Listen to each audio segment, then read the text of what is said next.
महर की शादी हो गई या नहीं ये सवाल तो ख़त्म हो गया, लेकिन अब महर की शादी शबरेज से कब होगी और किस तरह होगी ये सवाल पैदा हो गया है। अब आप सोच रहे होंगे कि महर की शादी तो हो गई उसकी छोटी बहन के मंगेतर के साथ, तो अब शबरेज से शादी का तो सवाल ही पैदा नहीं होता। नहीं, बिल्कुल आने वाले वक्त में इस तरह का भी कोई सीन बनेगा और सूरत हाल वहाँ तक जाएगी। लेकिन फ़िलहाल बात करते हैं जी एपिसोड 11 के हवाले से कि एपिसोड 11 में जो चीज़ें हैं कुछ वो डिस्कस करते हैं और उसके साथ साथ अब 12 एपिसोड में क्या होने वाला है इस हवाले से भी बात करेंगे। काशान की गई कोशिश रंग ले आई और महर की शादी फिलहाल कैंसिल कर दी गई है। लड़के वालों ने आने से इनकार कर दिया और बारात रुक गई, जिस पर दिखाया गया है कि महर के वालिद जो काफ़ी ज़्यादा पैनिक उस पर दिखाए गए हैं, काफ़ी ज़्यादा वावेला मचाते हुए और बहुत ज़्यादा मिन्नत समाजत मुख्तलिफ लोगों की करते हुए दिखाए गए हैं, महर को बुरा भला कहते हुए दिखाए गए हैं। लेकिन इसके साथ साथ जो महमूद साहब की छोटी बेटी का मंगेतर है उसने भी अपनी कसर निकाली है और थोड़ा सा ताने वगैरह दिए हैं। आपकी सारी पाबंदियां मेरे और ज़ारा के लिए थी। इस पर तो मैं भी हैरान था। बहरहाल जी अभी दिखाया गया कि शादी का फुल माहौल बना हुआ है, रिश्तेदार वगैरह आकर बैठे हुए हैं, उनको बाकायदा तौर पर इनकी जानिब से जवाब भी नहीं दिया जा रहा। तो अब सोचा ये जा रहा है महर के वालिद की जानिब से कि क्या करूं, इज़्ज़त का जनाजा निकल गया, रो रहा है, धो रहा है।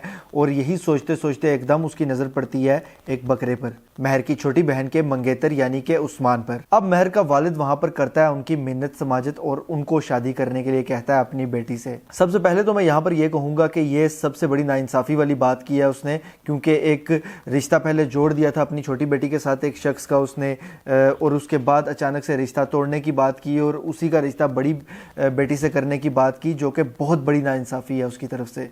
एक बेटी के लिए दूसरी बेटी को कुर्बान कर रहे हैं। बीच में मत बोलो। मुझे ये समझ नहीं आ रही कि इस शख्स को बासूल कैसे दिखाया जा रहा है और एक अच्छा इंसान कैसे दिखाया जा रहा है, जबकि ये तो सबसे बड़ा विलन नजर आ रहा है मुझे इस पूरे के पूरे ड्रामा में। अच्छा, महर का वालिद उनको इज्जत के वास्ते देता है और कहता है जी कि मेरी इज्जत अब आप ही बचा सकते हैं, आपके हाथों में, और इस तरह की बातें।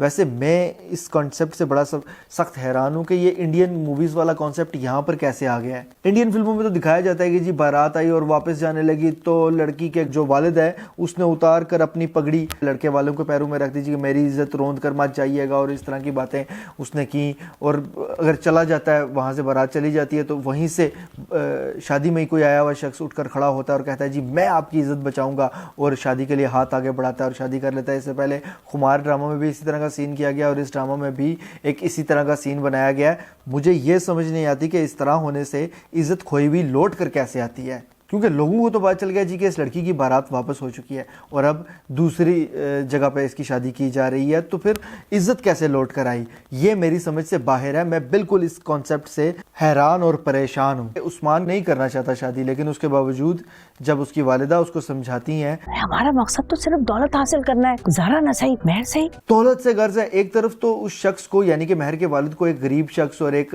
मिडिल क्लास शख्स दिखाया गया, और एक तरफ उसकी दौलत की बातें की जा रही हैं।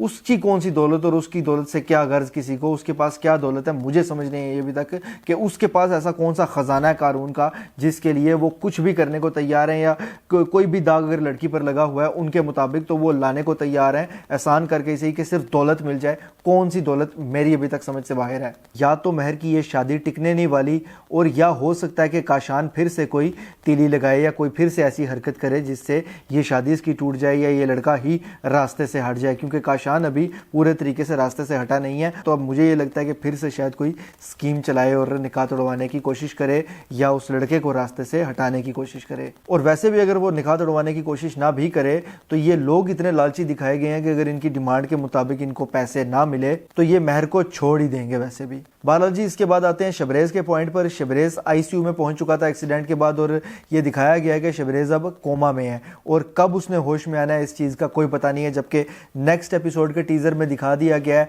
कि शबरेज बाकायदा तौर पर होश में आ जाता है। इसका मतलब है कि अगले एपिसोड में वो होश में आ जाएगा और उसके बाद जाहिर सी बात है महर को ढूंढेगा।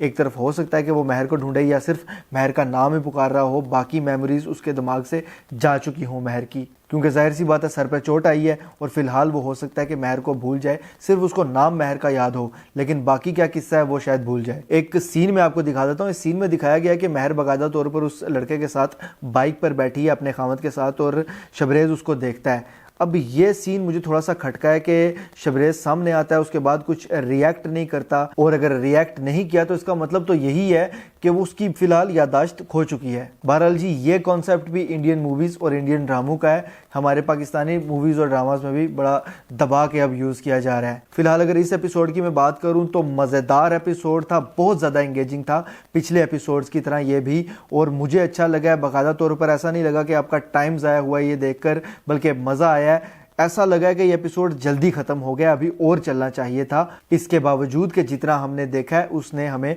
पूरे तरीके से सेटिस्फाई किया है, इसलिए मैं इसको दूंगा 10 में से 9 पॉइंट्स, क्योंकि मुझे ये बेहतरीन एपिसोड लगा है। और आने वाले एपिसोड में देखते हैं कि क्या होता है, थोड़ा सा हो सकता है कि वो बोरिंग हो। बहरहाल जी, ये मेरी राय और मेरा एनालिसिस था। आप इस हवाले से क्या राय रखते हैं मुझे कमेंट्स के जरिए लाजमी बताइएगा। अगर ये वीडियो आपको पसंद आती है तो इसको लाइक कीजिए, शेयर कीजिए, और ऐसी मजीद वीडियोज़ के लिए चैनल को सब्सक्राइब ज़रूर कीजिएगा। बेल के आइकन पर क्लिक करके ऑल पर लाजमी क्लिक कीजिएगा। अल्लाह हाफिज़।